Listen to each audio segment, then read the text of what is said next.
Hello, English 1B students. Great short poems. Take 3 today, May 1st. Okay. So, what I want to talk about today is I want to offer you some more models. I want to offer you some more guidance with the poetry.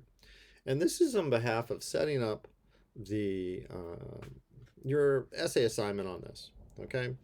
Yesterday or the day before, depending on how long it takes for this video file to upload, you will have gotten the directions for an essay assignment dealing with this book, the poems. I believe there's like 138 in them, 38 poems here, and you will be able, I'm sure, because other students have done it in the past, to find 3 to 5 poems to connect, to tie together, and write about.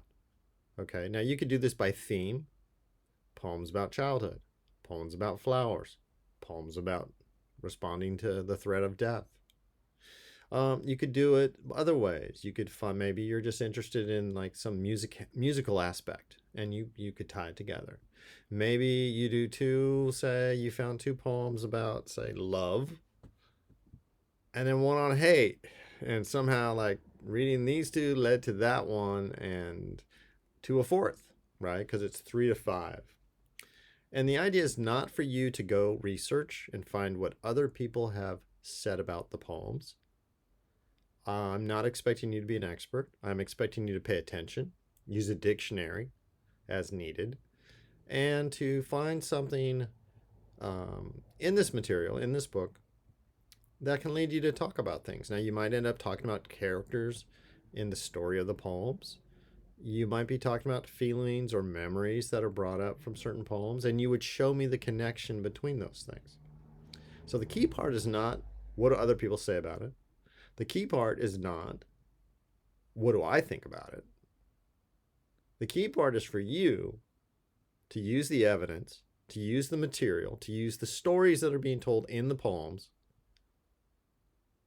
in a way that connects and shares something. And the key part is for you to write it up in a way that I can see what you mean. Okay, that's the key part. So I'm not trying to get you to do research in what other people say.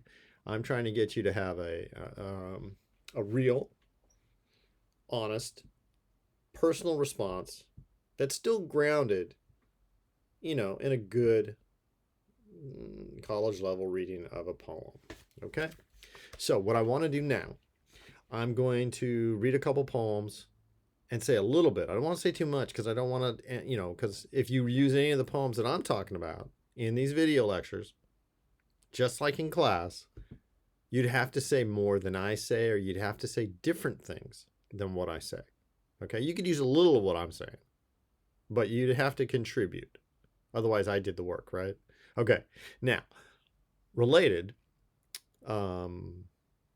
would be, so my point.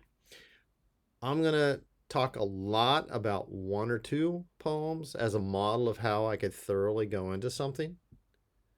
And I'll talk just a little bit. Okay. So, one of the things that can happen with a poem is that the situation stands out to you. Okay? So, there are these 2 Frost poems. There's actually 4 Robert Frost poems on page 44 to 45 that students often find very powerful. And they present situations and thoughts and feelings. And people tend to feel a mood come off of at least a few of these. Okay. The first one is the top of page 44. It's called Stopping by Woods on a Snowy Evening. So that tells you it's night. It's snowy. He's in the woods and he just stopped. He was going somewhere and he just stopped. So again, this is me saying take titles seriously. Stopping by woods on a snowy evening. Whose woods these are, I think I know. His house is in the village, though. He will not see me stopping here to watch his woods fill up with snow. My little horse must think it queer to stop without a farmhouse near. Between the woods and frozen lake, the darkest evening of the year. He gives his harness bells a shake, to ask as if there is some mistake. The only other sound's the sweep of easy wind and downy flake. The woods are lovely, dark and deep. but I have promises to keep, and miles to go before I sleep, and miles to go before I sleep. This is a famous poem, and poems are usually famous because there's something that people connect to. Okay? In this case, we have a speaker, a man, apparently. I mean, Robert Frost, could be a woman, but probably a man in this case because of the time and date, whatever. We have a person who has got a sleigh, a sled, a wagon, because the horses is locomotion, right? Not a truck, not a car. And he pauses and looks into these woods, and there's something about it that is so attractive to him. We're not told what's attractive, right? These things are the woods are lovely, dark and deep. But I've got something draws him. Okay? But he's got chores, right? He's got promises to keep. He's got somewhere to be, so he can't just stay there. He can't go into the woods. Again, so there's a little bit of mystery, and you should be comfortable with that. But what I like to do is figure out the truth as much as possible, or the facts as much as possible. Now, the characters are the speaker, this person driving the cart, who's got promises, I assume chores, or he's got to get home in time for dinner, whatever it might be. And the horse, right? Because the horse is there and behaves in a way that signals this is a little odd. Okay, this isn't the standard stop, apparently. The horse thinks it's a little funny to be stopping. And if you know anything about horses, horses know when it's time to go back to the barn and get the oats and the hay. So I've only spent a little bit of time with horses in my life, but I know that.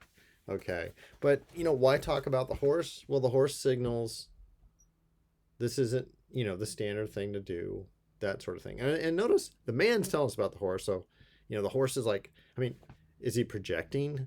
Is he maybe the horse is just standing there, right? You can't read the mind of a horse, really. Okay. I'm not trying to say too much. The other thing you might, in this poem, there's at the very end, there's a repetition of the same line, right? And miles to go before I sleep, and miles to go before I sleep. I can't tell you exactly what that means, but it's powerful. It has an effect. It's got feeling. The other thing, when you do turn to this poem on page 44, look at the ends of the lines. Look at the rhymes. In the first stanza, no, though, here, snow. 3 of them rhyme together. 1 is different, the third line. But when you go to the next stanza, that sound in the third line here is the major rhyme word for the second stanza. Queer near lake year. Okay. 3 ear rhymes and a lake. Okay, just like with 1 to 2, with 2 to 3, that odd rhyme becomes the main rhyme. It was lake, shake, mistake, sweep, flake. And then again, that third line odd rhyme here, sweep, ends up actually being the one for the rest of the poem. Deep, keep, sleep, sleep. Okay, so what does this mean? It's a musical poem in a very specific way. There are not very many rhyme words, which either increases the musicality, it creates I could argue this in different ways, and I'm not saying you have to go there. I do want to say that looking at rhymes and listening to the music might be helpful. Okay, that was page 44. And the poem right underneath it is about the end of the world, an apocalyptic vision of fire and ice. I really recommend that one. Okay, just like I recommend The Road Not Taken. But when you read The Road Not Taken, you might even know that poem. It's a famous poem. Notice the title. Because the poem is going to argue that, you know what changed my life? The road I took. That other people don't take, but the road I took. But the title of the poem is not The Road I Took. It's not The Road Taken. It's The Road Not Taken. And there's an odd emphasis there about what else is going on. So this is a poem that gets simplified by a lot of people. It's actually pretty complex. And I mean that in a good way. That is, it's not just be an individual. I mean, there's a little bit more going on. Okay. All right. Now, my cat is obscuring the camera work here. Come on, Captain. This is okay. So, at the bottom of 45 is an odd poem by a man named Hugh Marin that I learned as a little boy. Okay? It's called Antigonish. As I was going up the stair, I met a man who wasn't there. He wasn't there again today. I wish he'd stay away. How could you be there, not there, and there? Okay. To me, it's a nonsense rhyme. That's fun because it seems like it should make sense, but it doesn't make sense, right? As I was going up the stair, very specific, I met a man who wasn't there. Okay, you can't do that, right? He wasn't there again today. I wish he'd stay away. How can he stay away if he's not there? Okay, I have to admit, Antigonish is the title. I know a Greek poem, tragedy called Antigone, famous, and I thought, how would these two things relate? Because, I'm so educated. I finally looked this up, and Antigonish actually has nothing to do with the Greek play. It has nothing to do with the character Antigone. It is a town. It is a town in Nova Scotia, which is in eastern Canada, that's famous for a haunted house. So this is actually about a ghost.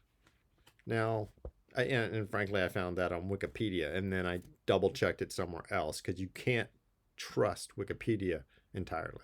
Okay, it's not an academic source, but it's handy. Okay, I used it. All right. I always just like the riddle. So some poems are kind of like riddles. Okay, so where are we at for time? Okay. Let me do a little more.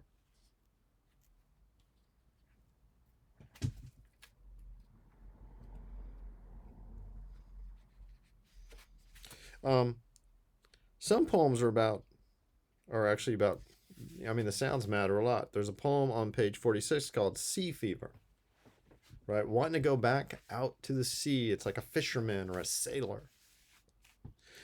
Page 46. I must go down to the sea again, to the lonely sea and sky. And all I ask is a tall ship and a star to steer her by. And the wheels kick and the wind song and the white sails shaking and a gray mist on the sea's face and the gray dawn breaking. I must go down to the sea again, for the call of the running tide is a wild call and a clear call that may not be denied. And all I ask is a windy day with the white clouds flying and the flung spray and the blown spume and the seagulls crying. I must go down to the sea again, to the vagrant gypsy life, to the gull's way and the whale's way when the wind's like a whetted knife. And all I ask is a merry yarn from a laughing fellow rover, and quiet sleep and a sweet dream when the long trick's over. Okay, I ended up singing that partially, right? Because all that rhythm is built into the poem with that, and the wheels kick, and the wind song, and the white sails shaking. Okay, this is definitely a sailor, because this is a sailing ship. But, sometimes some poems are more musical than others. I think a large value of the poem, point of the poem, is the song that you would sing. Because, this character is feeling this yearning to go back to the sea. This is what it means. His heart is lifted with these images, and he's going to sing about it.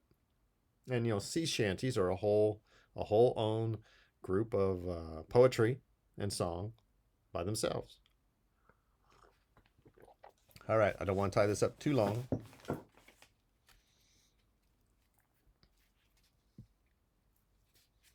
So this is what I mean by reading around, finding things. And I recommend that you start and go forward. And, again, as I always say, follow the sentences, things like that. I want to give you a slightly longer poem and talk about it a little bit. It's by William Wordsworth. It's on page 12. It's very famous. It's called I Wandered Lonely as a Cloud. Okay. Now, as an undergraduate, when I was 18, 19, 20, I had to read this poem quite a bit because I was an English major and I was taking lots of poetry classes and literature classes, etc. And I'll just tell you flat out, um, I didn't really like this poem. I thought it was silly. I mean, here's a grown man talking about flowers. Okay, now, talking about flowers in a love poem like The Red, Red Rose, that made sense. Um, but actually, I Wandered Lonely as a Cloud. I wouldn't call it a favorite poem, but I would call it. I think it's a good poem. I think it's actually quite a good poem. I have a lot of fondness to it, and I have a fondness for it because of what it really does when you break it down. Okay? Okay. I Wandered Lonely as a Cloud. William Wordsworth. This was written in the late 1700s. Mary Shelley knew this poem. Okay. It's got 4 stanzas. Those are those verse paragraphs. And we move. And we start off with a scene from the past when he was out in nature in a certain mood. He then saw something, was impressed by it, and then at the very end, he makes that point that, this my memory of it, calling up in my mind with my memory and my imagination, feels good. And if you think about that, isn't that, I think I've talked about this in class before, isn't that, what we do? Isn't that what this sort of thing is for? Memory, experiences. I wandered lonely as a cloud that floats on high o'er vales and hills, when all at once I saw a crowd, a host of golden daffodils, beside the lake, beneath the trees, fluttering and dancing in the breeze. Continuous as the stars that shine and twinkle on the Milky Way, they stretched in never-ending line along the margin of a bay. 10,000 saw I at a glance, tossing their heads in sprightly dance. The waves beside them danced, but they outdid the sparkling waves in glee.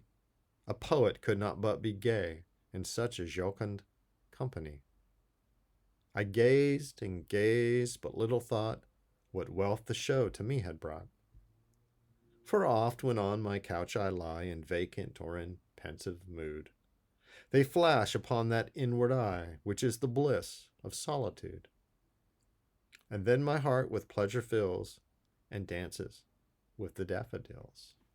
Okay, this is a then, sort of now or later poem. I wandered lonely as a cloud that floats on high o'er vales and hills. This is a countryside poem. He's out in nature. Now, because of the time, I know there's no electricity, things like that. Because I know something about Wordsworth, I know what part of England he's in. It was very few people lived there. And when he's going to talk about the stars that shine, the Milky Way, he's got probably a much brighter night sky than we do here in the Bay Area. And again, that's a little bit of time travel. It's kind of like thinking about the Robert Burns song where, the beloved is being compared to a tune, a music that's in tune. And I emphasize the idea that, well, people got to play music in his day. There's no auto tuner. There's no record to key up. And okay, so here, notice he starts off lonely as a cloud. He didn't say I saw a lonely cloud. He was lonely. And then he saw a bunch of flowers. He saw a crowd of flowers. Crowd is usually used for humans. And so he was feeling actually all alone walking around in nature. But he didn't feel alone when he saw the flowers. See how there's an emotion here and how it works? I wandered lonely as a cloud that floats on high o'er vales and hills, when all at once, like he came around a corner somehow, and wham, daffodils. Okay, I'm thinking about the flower bed I got out front. He's thinking about something much grander, which he describes. When all at once I saw a crowd, a host of golden daffodils, beside the lake, beneath the trees, fluttering and dancing in the breeze. Continuous as the stars that shine and twinkle on the Milky Way, they stretched in never-ending line along the margin of a bay. 10,000 saw I at a glance, tossing their heads in sprightly dance. Okay, this long, group, crowd, host of daffodils 10,000 flowers. That's just amazing. I mean, I've seen California poppies, some wildflowers out in some amazing places. I don't think there were 10,000. And it's right there along the side of the bay, of the lake, etc. Okay. And they're like tossing their heads in sprightly dance. The wind's blowing, right? It's not like, you know, creature daffodils. They're blowing in the wind, but they're so lovely. And a daffodil's a fairly basic flower, right? It's like they're dancing. Okay. So that makes them think of what? The waves beside them dance. Okay, remember, if the daffodils are moving in, so part of my point is the realism and the accuracy of the description. If the wind's blowing the flowers, the wind's blowing the waves. And if you've seen, wind on water and there's sunlight, there's going to be that shimmery effect. And so between the shimmer and the movement, dancing. So you have the waves, but the flowers outdid the sparkling waves in glee and happiness. They danced even more happy, okay? The water was beautiful, but the daffodils, oh, more so, more wonderful. A poet could not but be gay, happy. That's an old word for happy. In such a jocund company. Jocund is another laughing, happy, dancing kind of word.